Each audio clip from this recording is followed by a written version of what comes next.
За сонирхолтой англи хэл гэдэг булангаараа та бүхэндээ энэ worst sentence буюу одоо ажрал төртцөө өгүүлбэрийн басны хувилбарыг зааж өгье. Тэгэхээр одоо төгс одоо цаг дээр бид нар never гэдэг үгийг үндсэн үйл үгийнх нь урталд нь байгуулад амьдралдаа ингэж үзээгүй гэж орчуулдаг. Жишээ нь одоо I have never seen such a big marmot гэдэг. Би ерөөсөө амьдралдаа ийм том тарав хараагүй л гэж байгаа. Гэтэл гажирхаараа never нурдаа гараад have нурдаа гараад бас л одоо нэг гаж бүтцтэй болоод ирэхээр сэтгэл хөдлөлийн өнгөөсийг асар хүчтэй илэрхийлээд бүр хилж ятсан өнгөөстэй болоход базар байна ёстой энэ яваа настай ийм том тарга хараагүй юм байна яасан том тарга вэ гэж байгаа юм шиг ийм сэтгэл хөдлөлийн өнгөөстэй болдог. Жишээ нь never have I seen such a big marmot гэхэд одоо энэ яваа настай гэж сүрж гинэ ийм том тарга хараагүй юм байна гэж.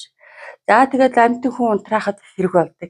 Never have I seen such a stingy person like you гэхэд базар байна ястай энэ яваа насандаа чам шиг ийм одоо харамчгүй хараачгүй юм байна гэдэргээд мэдгчгүй юм байна гэдэргээд хэлдэг.